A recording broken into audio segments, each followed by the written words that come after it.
Imagine two people. Both worked hard their whole lives, both saved money, both retired at 60 with a decent amount in the bank. But 10 years later, one of them is still comfortable, traveling, relaxed, not worried about money.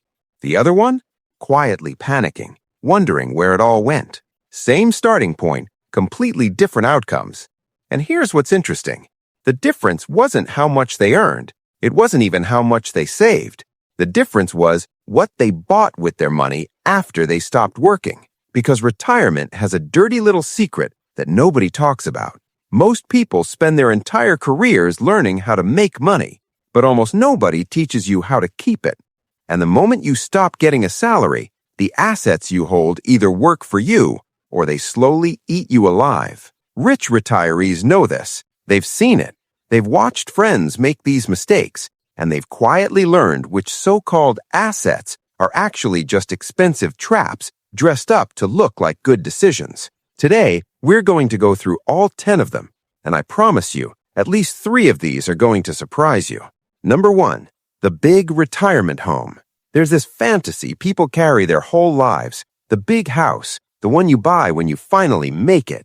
And a lot of people wait until retirement to buy it, because now they finally have the money. But here's what rich retirees understand that most people don't. A house is not an asset if it's consuming your wealth without producing anything back. A 5-bedroom house when your kids have moved out means massive property taxes, huge maintenance bills, high utility costs, and a repair budget that never ends.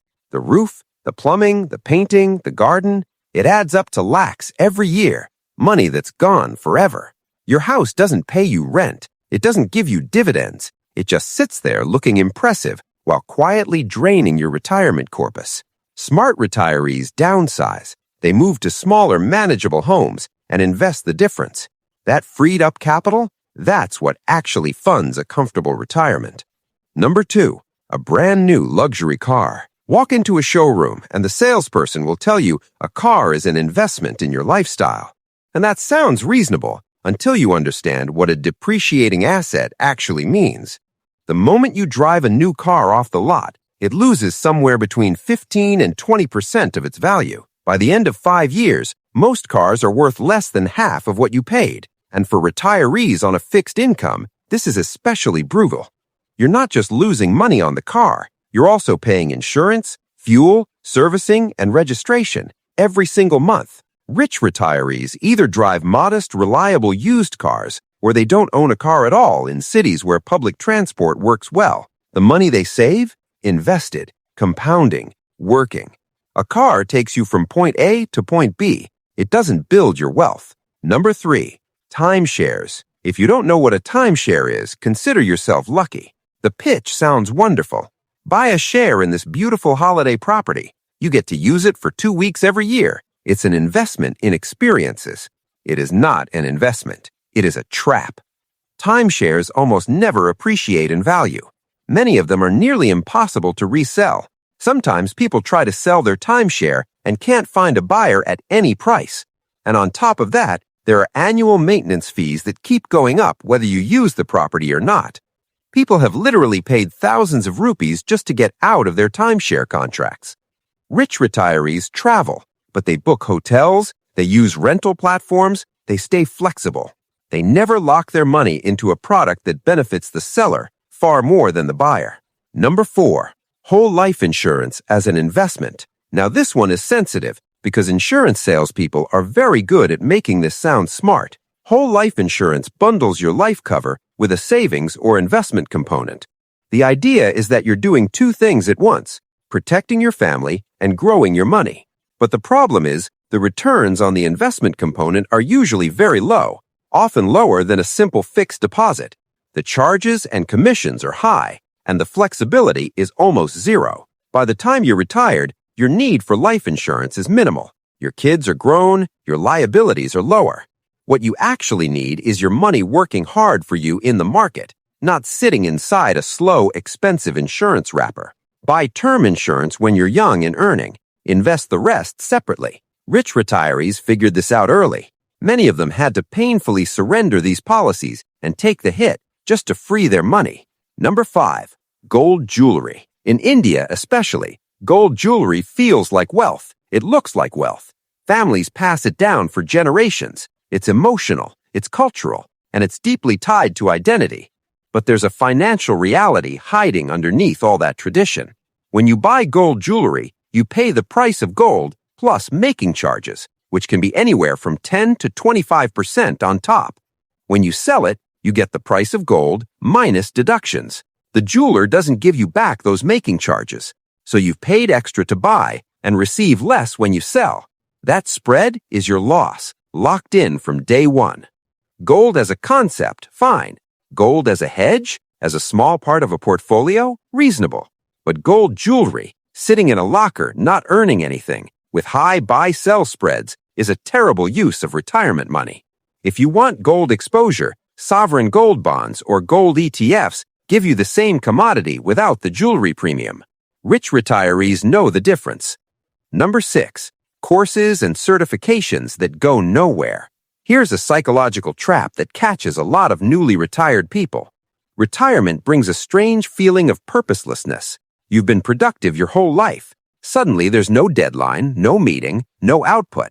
So people fill that void by buying learning, online courses, workshops, coaching programs, certifications, and many of these purchases feel good in the moment. They feel productive, but they never actually get used. The certificate hangs on a wall. The course sits half-finished in a tab that never gets opened again. The coaching program produces a journal full of notes and zero action. This isn't about learning being bad. Learning is wonderful, but spending significant retirement money on courses that have no clear purpose, no business attached, no income potential, no genuine passion behind them, is just expensive entertainment dressed up as self-improvement. Rich retirees are selective. They learn with intention. Free resources, libraries, community learning. They're not paying premium prices for motivation they'll lose in 3 weeks. Number 7.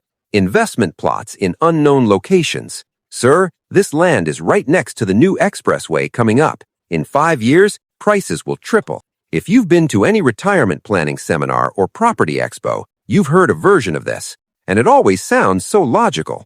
Infrastructure is coming, land is limited, prices will go up. Sometimes that's even true, but here's what they don't tell you. Real estate in unknown or underdeveloped locations is almost completely illiquid. If you need money urgently, you cannot sell that plot quickly. You might wait years to find a buyer, and in that time, you're paying property tax, possibly dealing with encroachments, navigating legal complications, and hoping the promised infrastructure actually arrives, which, in India, can mean waiting indefinitely. Rich retirees value liquidity above almost everything else, because when you're 65 and a medical emergency hits, you need access to cash, not a plot somewhere on the outskirts of a city that might appreciate someday. Land can be a great investment, but speculative land in the wrong hands at the wrong life stage is a financial trap. Number 8. A business they know nothing about. Retirement comes with money and time, and some people look at that combination and think, now's the time to finally become an entrepreneur. And then they open a restaurant, or they invest in a cousin's textile business, or they fund a friend's startup. And this is where things get painful. Running a business requires expertise, energy, active management, and a very high tolerance for stress and uncertainty.